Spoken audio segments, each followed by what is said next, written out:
Hello friends, welcome to my channel. Sisters எல்லோரும் எப்படி இருக்கீங்க? நல்லா இருப்பீங்கன்னு நினைக்கிறேன். எல்லோரும் நல்லபடியாக இருங்க. ஃப்ரெண்ட்ஸ், இது வந்து நம்ம விநாயகர் சதுர்த்திக்கு எடுத்த வீடியோ. ரொம்ப நாள் ஆகிடுச்சு வீடியோ போட்டு. என்ன காரணம்னு நான் சொல்லிடுறேன்.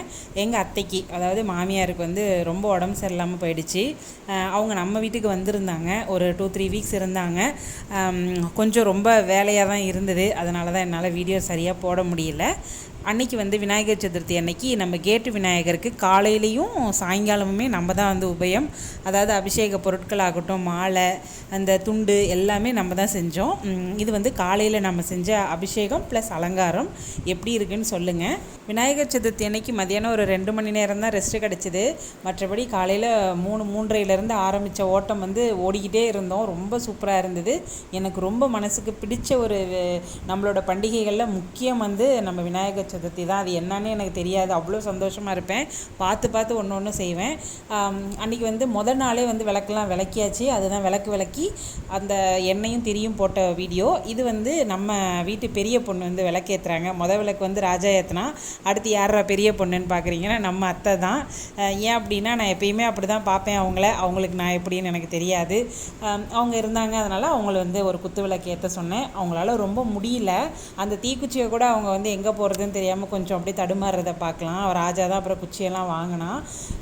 என்ன பண்ணுறது, முதுமை வந்து எல்லாத்துக்குமே வரும். நிறைய பாடங்கள், படிப்பினைகள் நான் வந்து கற்றுக்கிட்டேன். அதாவது முதுமையாக இருக்கிற காலத்தில் எப்படிலாம் நடந்துக்கணும் அப்படின்னு சொல்லிட்டு ஆண்டவன் எல்லாத்தையும் ஆரோக்கியமாக வச்சுக்கணும்னு நான் வேண்டிக்கிறேன். ஏன்னா நோயற்ற வாழ்வே குறைவற்ற சொல்லும்னு அனுபவித்து சொல்லியிருக்காங்க இல்லையா? அதனால் எல்லோரும் உடம்பை பார்த்துக்கோங்க. ரொம்ப ரொம்ப முக்கியம். சின்ன விஷயமா இருந்தாலும் அதை தள்ளி போடாதீங்க. குறிப்பாக பெண்களுக்கு. நம்ம வீட்டு விநாயகருக்கு வந்து ஒரு 5 பொருளால் அபிஷேகம். அதாவது திரவிய பொடி, மஞ்சள், சந்தனம், தயிர், பால், அவ்வளவுதான். இந்த அபிஷேகம் பண்ணுற தண்ணியெல்லாம் ஓடுற மாதிரி இப்போ ஃப்ரெண்ட்ஸுங்கெல்லாம் வந்து யூடியூப்பில் காட்டுறாங்க இல்லையா? பிராஸ்லேயே அது விற்கிது. எனக்கு கிடைக்க மாட்டேங்குது. இல்லைனா அதை நம்ம உபயோகப்படுத்தியிருக்கலாம். ஏன்னா ஒரு அபிஷேகம் பண்ணுற தண்ணி மேலேயே அந்த கீழே இருக்கிற குட்டி விநாயகர்லாம் இருக்கிறாங்க. நம்ம அடுத்த வருஷம் கண்டிப்பாக வாங்கிடலாம்.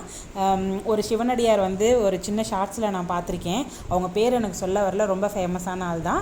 அவங்க சொன்னாங்க, எத்தனை எளியவன்யா நீ, என்னோட பூஜை அறையில் வந்து நீ இருக்க, நான் கொடுக்குற அந்த எளிமையான நைவேத்தியதெல்லாம் ஏற்றுக்கிற, என்ன பூஜை பண்ணாலும் நீ ஏற்றுக்கிற அப்படின்னு சொல்லிட்டு, அதே நம்பிக்கையில் நானும் இந்த அபிஷேகம்லாம் பண்ணுறேன். உங்களுக்கும் பிடிச்சிருந்ததுன்னா, மனசு நிறைவாக இருந்தது, எந்த பயமும் இல்லை அப்படின்னா தாராளமாக செய்யுங்க. கண்டிப்பாக கடவுள் நம்மளை தண்டிக்க மாட்டாங்க. மனசு நிறைவாக, உடல் தூய்மையோட, உள்ள தூய்மையோடு நம்ம செய்கிற எல்லா விஷயத்தையுமே எப்பயுமே சாமி வந்து ஏற்றுக்குவாங்க.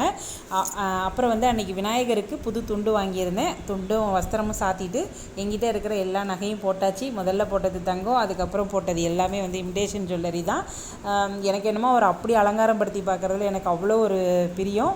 உங்களுக்கு இந்த அலங்காரம் பிடிச்சிருந்ததுன்னா கண்டிப்பாக வந்து கமெண்ட் செக்ஷனில் சொல்லுங்கள். ஃப்ரெண்ட்ஸ், ஒரு சின்ன ஒரு விஷயம், என் அம்மா எனக்கு சொன்ன விஷயம். அதாவது விநாயகர் சதுர்த்தி அப்போ விநாயகருக்கு நம்மக்கிட்ட இருக்க தங்க நகைகளை வந்து போட்டு அழகு பார்த்தோன்னா அடுத்தடுத்து தங்கம் சேரும் அப்படின்னு சொல்லி சொன்னாங்க. தங்கமே இல்லை எங்கிட்ட போடுறதுக்கு ஒன்றுமே இல்லைன்னா கண்டிப்பாக கவரிங் நகை எல்லாத்துட்டையுமே இருக்கும். அதை நல்லா சுத்தமான தண்ணியில் வாஷ் பண்ணிவிட்டு நல்லா சுத்தமான துணியில் தொடச்சிட்டு நீங்கள் அவருக்கு போடுங்க. அடுத்த தடவை அந்த அதாவது கவரிங் ஜுவல்லரி வந்து தங்க நகையாக மாறும். இதை வந்து நம்பிக்கையாக வந்து செய்யுங்க இந்த பூஜையை. நீங்களும் அதற்கான முயற்சியையும் உழைப்பையும் கண்டிப்பாக போட்டிங்கன்னா கண்டிப்பாக நிறைவே. அப்படி வந்து தங்கமே சேரலை அப்படின்னா கண்டிப்பாக ஏதாவது ஒரு முன்னேற்றம் வந்து நடந்திருக்கும். ஒரு இடம் வாங்குறதாகவோ இல்லை வந்து ஏதோ ஒரு முன்னேற்ற பாதையை நோக்கி நம்ம ஒரு அடி கண்டிப்பாக எடுத்து வச்சுருப்போம். நம்பிக்கையாக செய்யுங்க. விநாயகர் நம்மளை காப்பாற்றுவார். அப்புறம் ஃப்ரெண்ட்ஸ், இது வந்து பர்க்னரோட பிரியாணி பாட்டு ஒன்று வாங்கியிருந்தேன். இதை வாங்கி கிட்டத்தட்ட நெருக்கி 1 வருஷம் ஆக போகுது. விலை 3500 நினைக்கிறேன். ஏன் இப்போ இதை வந்து இடையில அடுத்த வீடியோவாக போடுறேன் அப்படின்னா, இனிமேட்டுக்கு வந்து தொடர்ச்சியாக வீடியோ போட முடியுமான்னு எனக்கு தெரில. அடுத்த வீக் மறுபடியும் அத்தை வந்துடுவாங்க. ஏன்னா வேலையே சரியாக இருக்குது. சரி, இதை உங்களுக்கு இந்த வீடியோவில் எல்லாத்தையும் காமிச்சிடலாம் அப்படின்னு சொல்லிட்டு, அலுமினியத்தெல்லாம் வந்து ஒழிச்சிருங்க அப்படின்னு சொல்லிட்டு இருக்காங்கல்ல, அதெல்லாம் கண்டிப்பாக ஒழிக்க முடியாது. இது வந்து ஜெயங்கொண்டம் சைடெலாம் சந்தையப்பெல்லாம் ஒரு பெரிய திருவிழா மாதிரியே நடக்கும். அதாவது அந்த பெரிய குண்டுன்னு சொல்லுவோம் நாங்கள். அந்த சாதம் வடிக்கிற பாத்திரம் விதவிதமாக விற்பாங்க. அவங்க வந்து நிறைய வாங்கிட்டு போயிட்டே தான் இருப்பாங்க. அதனால் கொஞ்சம் ஸ்ட்ராங்காக இருக்கிற பாத்திரம் உபயோகிக்கிறதுல ஒன்றும் தப்பு கிடையாது. இந்த பாத்திரம் ஒரு நினைவு சின்னமாக வாங்கினது. இது வரைக்கும் நான் சேனல் ஆரம்பித்து ஒரு 4-5 வருஷத்தில் ஒரு 3வது தடவை பேமெண்ட் எடுத்தேன். கிட்டத்தட்ட 1 வருஷம் இருக்குங்க. அந்த பைசாவில் வாங்கினது இது. கிட்டத்தட்ட ஒரு 8000 ரூபா போல் கிடச்சிது. 10,000 ரூபா செலவு பண்ணி 3 ட்ரைப்ளை பாத்திரம் வந்து வாங்கினேன். இண்டஸ் வேலியோட குழம்பு பாத்திரம் ஒன்று காட்டியிருப்பேன். காட்டியிருப்பேன். அடுத்தது இந்த பிரியாணி பாட், இன்னொன்று வந்து பெரிய ஒரு கடாய் மங்களன் மங்களில் வாங்கினதாக காட்டியிருப்பேன். 3யுமே சேர்த்து வேணால் அடுத்த வீடியோவில் ஒரு தடவை காட்டுறேன். கிட்டத்தட்ட ஒரு 10 ரூபா கிட்ட செலவாயிடுச்சு. இந்த பாத்திரம் வந்து அடிப்பிடிக்காது, அது பண்ணாது இது பண்ணாது அப்படிலாம் வந்து ஓவர் ஹைப்பெல்லாம் ஒன்றும் நினைக்க வேண்டாம். எல்லா பாத்திரம் போல தான் இது. என்னென்னா லைஃப் கொஞ்சம் அதிகமாக வரும். இதிலையே போட்டிருக்காங்க மீடியம் ஃப்ளேமில் சமைச்சா வந்து எந்த ப்ராப்ளம் வராதுன்னு. எல்லா பாத்திரமுமே அப்படி தான். எனக்கு ரொம்ப ரொம்ப பிடிச்சிருந்தது. எப்படி சொல்கிறதுனா ஒரு மாஸ்டர் பீஸ் அப்படின்னு சொல்லலாம் நம்ம கிச்சனுக்கு. இது என் பேரப்பிள்ளை கால வரைக்குமே இது கிடக்கும். அவ்வளோ வந்து ஸ்ட்ராங்காக இருந்தது. இது வந்து ஆன்லைனில் MM அப்துல்லா பிரதர்ஸ் அப்படின்னு சொல்லிட்டு மதுரையில் சேனலை பார்த்து அது மூலியமாக வந்து வாங்கினது. உண்மையிலே ரொம்ப சூப்பரான ஒரு பேக்கேஜில் வந்து வந்திருந்தது. சுற்றி தேங்காய் நார்லாம் வச்சு ரொம்ப அழகாக பேக் பண்ணியிருந்தாங்க. தடவை சமைக்கிறதுனால வந்து நான்வெஜ் போட வேணாம், ஆனால் நான்வெஜ்ஜுக்குன்னு வாங்கினது தான். இருந்தாலும் தேங்காய் பால் சாதம் பண்ணலாம் அப்படின்னு சொல்லிட்டு பண்ணியிருந்தேன்.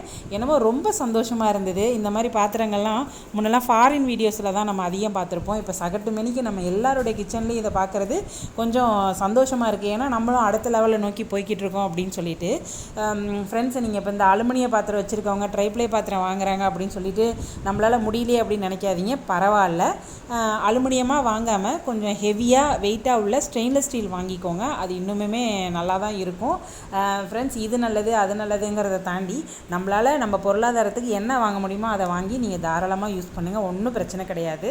அப்போ நீயே இதை வாங்கின, இந்தளவுக்கு நீ பணம் வச்சுருக்கியா அப்படின்னா அப்படி கிடையாது. வாழ்க்கையில் ஒரு தடவையாவது சில விஷயங்கள் வந்து அனுபவித்து பார்த்துடணும். அப்படிங்கிறப்போ இதுக்கு மேலே நான் வந்து ட்ரைப்ளேயில் வந்து காசு போட மாட்டேன். ரொம்ப காஸ்ட்லினா ரொம்ப ரொம்ப காஸ்ட்லி. இதே விலையில் வந்து ஸ்டெயின்லெஸ் ஸ்டீலில் சூப்பராக வந்து மங்களன் மங்களெல்லாம் நிறைய கிடைக்குதுங்க. நீங்கள் போய் பாருங்கள். ஒரு பொருள் வாங்குறீங்கன்னா ஒரு 2-3 தடவை அலசி ஆராய்ஞ்சு பொறுமையாக வாங்குங்க. வாங்கினதுக்கப்புறம் ஏன்டா வாங்கணும்னு இருக்கக்கூடாது. ஆனால் எனக்கு இந்த 3 பாத்திரம் வாங்கினதில் ரொம்ப ரொம்ப சந்தோஷம். இனிமேல் ஆனால் ட்ரைப்ளேயில் கண்டிப்பாக காசு போட மாட்டேன். ஏன் அப்படின்னா என்னோடய ஃப்ரெண்டு ஒருத்தவங்க வந்து ரொம்ப திட்டினாங்க. லட்சக்கணக்கில் வந்து நகை வந்து அடகு வச்சுட்டு நீ இந்த மாதிரி பாத்திரத்தில் காசு போட்டுட்ருக்கிய அப்படின்னு சொல்லிட்டு. அவங்க சொன்னதுக்கு அப்புறமா கிட்டத்தட்ட 40,000 ரூபா ஒரு நகையில் வந்து கட்டியிருக்கேன். அவங்க சொல்லாமல் இந்த விஷயம் நடந்திருக்காது. அவங்க சொல்லலை அப்படின்னா இந்த 40,000 என்ன பண்ணியிருப்பேன்னு எனக்கே தெரியல. இது ஒரு பெரிய அமௌண்ட் என்னையை பொறுத்த வரைக்கும். ஃப்ரெண்ட்ஸ், நீங்கள் இந்த மாதிரி பாத்திரங்களில் வந்து காசு போடுறப்போ இது நமக்கு தேவையா? கிட்டத்தட்ட 1 வருஷம் கழித்து தான் இதை நான் எடுக்கிறேன். அப்படிங்கிறப்ப இது எனக்கு தேவையில்லாத ஒரு பொருள் தான். ஆனாலுமே நம்ம நான்வெஜ் அதிகம் யூஸ் பண்ணுறோம் அப்படிங்கிறதுனால அலுமினியம், இப்போ நான்ஸ்டிக் ஒரு கடாய் இடையில காட்டியிருப்பேன். அதெல்லாம் நடுவில் அந்த கோட்டிங்கே போயிடுச்சு. அது எங்கே போயிருக்குன்னா நம்ம வயிற்றுக்குள்ளே தான் போயிருக்கு. நமக்கு வாய்ப்பு இருக்குது அப்படிங்கிறதுனால அதை நான் வாங்கியிருக்கேன், வேறு ஒன்றும் கிடையாது. அதனால் இது நம்ம லைஃபுக்கு தேவையா தேவையில்லையா அப்படிங்கிறத பொறுத்து கொஞ்சம் நிதானித்து வாங்குங்க. வெஜிடேரியன் பண்ணி பார்த்தாச்சு, அடுத்து நான்வெஜ் பண்ணி பார்க்கலன்னா தூக்கம் வருமா? அதனால் அடுத்து உடனே வந்து அதாவது ஒரு 2-3 நாள் கழித்து ஒரு சண்டேயில் சிக்கன் பிரியாணி பண்ணேன். செம்ம சூப்பராக வந்திருந்தது. பிரியாணி பண்ணி முடித்ததுக்கப்புறமா கடைசியாக தம் போடுவோம் இல்லைங்களா, அதை வந்து நீங்கள் அப்படியே அந்த பாத்திரத்தை அடுப்பில் வச்சிடாமல் கீழே தோசைக்கல்லை வச்சு வைங்க. நீங்கள் பயப்படவே வேண்டாம், பிரியாணியும் குழையாமல் சூப்பராக இருக்கும், பாத்திரமும் வந்து தப்பிக்கும். எனக்கு ரொம்ப ரொம்ப பிடிச்ச ஒரு பாத்திரமாக இது மாறிடுச்சு. நல்லா கிளறதுக்குலாம் நல்லா வாட்டமாக இருந்தது. இது 8.5 லிட்டர் கெப்பாசிட்டி உள்ள ஒரு பாத்திரம். அதனால் 1.5 கிலோ சிக்கன், 1.5 கிலோ அரிசி தாராளமாக வருது. அதுக்கு மேலே போட்டிங்கன்னா கண்டிப்பாக மிதக்கும். அவ்வளவுதான்ப்பா, இதெல்லாம் தான் சொல்லணும்னு நினச்சேன். அப்புறம் இப்போ பேசிகிட்டு இருக்கக்குள்ளேயே ஒரு விஷயம் தோணுச்சு. +1 +2 படிக்கிற பசங்க, 10th படிக்கிற பிள்ளைங்களாம் யாராவது இருக்காங்களா? படிப்பெல்லாம் எப்படி போய்கிட்டு இருக்கு? எங்கள் வீட்டில் வந்து பயங்கர ரணகலமாக போய்கிட்டு இருக்கு. ஃப்ரெண்ட்ஸ், ஒரு முக்கியமான விஷயம் சொல்லணும்னு நினைக்கிறேன். நம்மளை பற்றி கனவு கண்டு அதுவே பாதி நிறைவேறியும் பாதி நிறைவேறாமல் அதுவே ஏமாற்றத்தில் போய்கிட்டு இருக்கு. இது உங்கள் பிள்ளைகள் வந்து இந்த மாதிரி ஆகணும் அந்த மாதிரி ஆகணும் அப்படின்னு சொல்லிட்டு இப்போயே ஓவராக கனவு கண்டு அதை மண்டையில் ரொம்ப ஏற்றிட்டு பைத்தியக்காரங்க மாதிரி நான் தெரிஞ்ச மாதிரி நீங்கள் யாரும் தெரியாதீங்க. ஒரு ஸ்டேஜுக்கு மேலே அது நம்ம கையை விட்டு போகுது, இல்லைன்னா வந்து வாழ்க்கையை வேறு திசையை நோக்கி பசங்களை எடுத்துகிட்டு போகுது, வேறு டேலண்ட் இருக்கிற மாதிரி நமக்கு தெரியுது. அப்படிங்கிறப்போ நாம் கண்டுட்டு வந்த கனவெல்லாம் அப்படியே சுக்குநூறாக உடையுது. நீ என்ன நினச்ச, அவங்க என்ன நடந்துக்கிறாங்க அப்படிங்கிறதெல்லாம் சும்மா எல்லார் வீட்லேயும் நடக்கிற விஷயம் தானே. அதனால் அடிப்படையாக ஒரு 12வதுல வந்து நல்ல ஒரு மார்க் வாங்குற அளவுக்கு, அவன் எடுத்த குரூப்பில் வந்து நல்ல மார்க் வாங்குற அளவுக்கு அவனை வந்து உருவாக்கி விட்டுருங்க. அடுத்த வருஷத்துக்கு அதுக்கு அடுத்த வருஷம் பார்த்துக்கலாம். ஏன்னா அவங்களோட கனவையும் தூக்கி சுமக்கிறதுக்கு நமக்கு இப்போலாம் தெம்பு இருக்க மாட்டேங்குது, மனசுலையும் பலம் இருக்க மாட்டேங்குது. அதனால் அவங்க போக்கில் போக விடுங்க, நீங்களும் ஃப்ரீயாக இருங்க. நீயா இளையராணி அப்படி பேசுகிற அப்படிங்கிறீங்களா? காலம் நம்மளை அந்த மாதிரி பேச வச்சிடுது. அதனால் அவங்கள அப்படியே நான் விட்டுட்டேன் அப்படிங்கிறது இல்லை. அதான் நான் சொல்கிற மாதிரி 12வது வரைக்கும் நல்ல ஒரு படிப்பை கொடுத்துருங்க. அது ரொம்ப ரொம்ப முக்கியம். அடுத்து எப்போ பெரிய வீடியோ வரும்னு தெரில, அதனால தான் ஏதோ சொல்ல வரதெல்லாம் சொல்லிகிட்டே இருக்கேன். எல்லா சிஸ்டர்ஸ்க்கும் ரொம்ப ரொம்ப நன்றி. சிஸ்டர்ஸ், கண்டிப்பாக நான் ஷார்ட்ஸ் போடுவேன், எனக்கு கண்டிப்பாக சப்போர்ட் பண்ணுங்கள். ஹாய் சிஸ்டர் மட்டும் சொன்னால் கூட நீங்கள் இருக்கீங்க அப்படிங்கிறது வந்து எனக்கு ரொம்ப பெரிய சந்தோஷத்தையும் தெம்பையும் கொடுக்கும். ஏன்னா இது ரொம்ப வருஷமாக நம்ம மன உளைச்சலில் உருவாகின ஒரு சேனல். இது அவ்வளோ சீக்கிரமாக விட்டுட்டு போகக்கூடாது. ஏன் அப்படின்னா அந்த ஒரு சின்ன சின்ன வியூஸுக்கும் ஒரு சின்ன சின்ன கமெண்ட்ஸுக்குமே நான் அவ்வளோ ஏங்கியிருக்கேன். அதனால் அதை அப்படியே விட்டுட்டு போக முடியாது. கண்டிப்பாக எனக்கு சப்போர்ட் பண்ணுங்கள். அவ்வளோதான் ஃப்ரெண்ட்ஸ். என்னோடய சிக்கன் பிரியாணி அப்படியே சும்மா கண்ணால் பார்த்துருப்பீங்க இல்லையா, பார்க்கவும் சாப்பிடவும் அவ்வளோ சூப்பராக இருந்தது. ஃப்ரெண்ட்ஸ், அவ்வளோதான்ப்பா. எல்லோரும் நல்லபடியாக இருங்க. என்ன நடந்தாலும் இறைவனுடைய திருப்பாதத்தை வந்து விட்டுறாதீங்க. நமக்கு வந்து எங்கேயுமே கிடைக்காத ஒரு மன திருப்தி, மன நிம்மதி, மன ஆறுதல் எல்லாமே அவங்க ஒருத்தவங்களால தான் கொடுக்க முடியும். நீங்கள் எந்த சாமியை கும்பிட்டாலுமே நம்பிக்கையை கைவிட்டுறாதீங்க. என்ன பிரச்சனை வந்தாலும் அவங்கள்ட்ட உட்காந்து பேசுங்க. கொஞ்சம் லேட்டானாலும் நமக்குரிய நிரந்தர தீர்வை அவங்க கண்டிப்பாக கொடுக்காம போக மாட்டாங்க. இது என்னுடைய பர்சனலான ஒரு அனுபவத்தில் நான் சொல்கிறது. அதனால் சாமி கும்பிட்றத வந்து எந்த சூழ்நிலையுமே விட்டுறாதீங்க. ஏதோ பேசணும்னு பேசிகிட்டு இருக்கேன்னு நினைக்காதீங்க. உண்மையிலேயே என் மனசுலேருந்து இதெல்லாம் சொல்லிகிட்ருக்கேன். ஃப்ரெண்ட்ஸ், இந்த வீடியோ வந்து உங்களுக்கு பிடிச்சிருக்குன்னு நினைக்கிறேன். எப்படி இருந்ததுன்னு கண்டிப்பாக கமெண்ட் செக்ஷனில் சொல்லுங்கள். தேங்க்யூ.